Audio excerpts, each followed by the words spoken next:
1 मे 2026 हा फक्त एक दिवस नाही, तर अभिमान, प्रेरणा आणि समतेचा संगम आहे.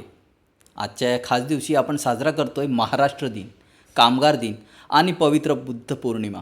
3 वेगवेगळ्या पण तितक्याच महत्त्वाच्या पर्वांचा अनोखा मिलाप.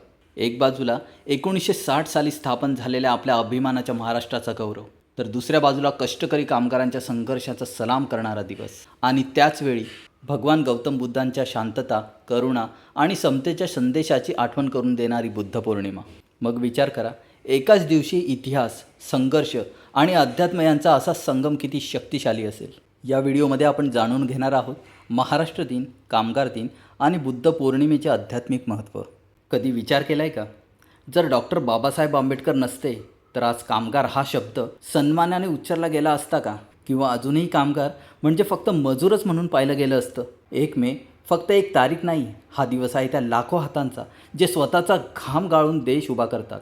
पण एक काळ असा होता जेव्हा कामगारांना ना वेळेचं बंधन होतं, ना हक्कांची हमी, दिवसभर काम पण ना पुरेसं वेतन आणि ना सन्मान. त्याच काळात एक माणूस उभा राहिला ज्याने फक्त संविधान लिहिलं तर कामगारांच्या आयुष्याला दिशा दिली. ते होते डॉक्टर बाबासाहेब आंबेडकर.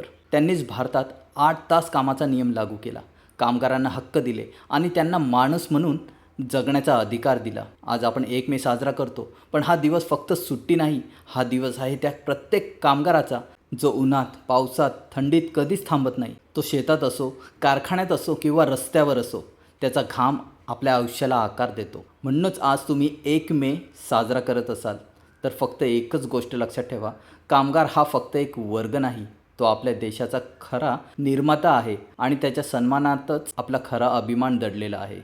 बुद्ध पौर्णिमा हा बौद्ध धर्मातील सर्वात पवित्र सण आहे, जो वैशाख महिन्याच्या पौर्णिमेला साजरा केला जातो.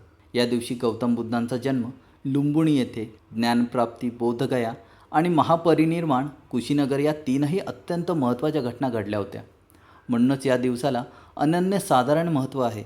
सुमारे इसवी सन पूर्व 563 नेपाळमधील लुंबिनी येथे सिद्धार्थ गौतमाचा जन्म झाला. सिद्धार्थ गौतमाला वयाच्या 35व्या वर्षी बिहारमधील बोधगया येथे वैशाख पौर्णिमेलाच बोधिवृक्षाखाली सत्य आणि ज्ञानाचा साक्षात्कार झाला. त्यानंतर ते बुद्ध म्हणून ओळखले जाऊ लागले. वयाच्या 80व्या वर्षी उत्तर प्रदेशातील कुशीनगर येथे वैशाख पौर्णिमेच्या दिवशीच त्यांनी आपला देह त्याग केला. या दिवशी बौद्ध अनुयायी घराबाहेर दिवे लावतात, फुलांची सजावट करतात आणि शांतता व अहिंसेचा संदेश देतात. धम्म उपदेश, त्रिसरण व पंचशील नियमांचे पठण केले जाते. गरिबांना अन्नदान करणे आणि पक्ष्यांना मुक्त करणे यासारखी दानधर्मे केली जातात. बुद्धांनी जगाला शांतता, मैत्री, करुणा आणि समतेचा मार्ग दाखवला. त्यांनी मानवी दुःखाचे मूळ आणि ते नष्ट करण्याचे उपाय शिकवले.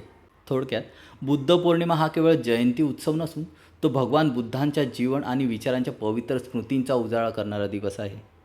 महाराष्ट्र म्हणजे फक्त एक राज्य नाही, ही आहे संतांची, वीरांची आणि कष्टकरी लोकांची भूमी. छत्रपती शिवाजी महाराज यांच्या विचारांची प्रेरित आजही महाराष्ट्र प्रगतीच्या वाटेवर पुढे चालत आहे. गणपती उत्सव असो, दिवाळी असो किंवा आपल्या मराठी भाषेचा गोडवा, महाराष्ट्राची ओळख जगभर पसरलेली आहे. आज महाराष्ट्र भारतातील एक प्रगत राज्य आहे. शिक्षण, उद्योग, शेती आणि कला प्रत्येक क्षेत्रात महाराष्ट्र आघाडीवर आहे.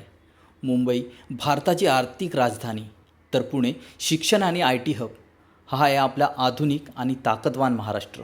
चला, या महाराष्ट्र दिनी आपण एक वचन देऊया, आपल्या संस्कृतीचा, भाषेचा आणि इतिहासाचा अभिमान कायम जपूया. जय महाराष्ट्र.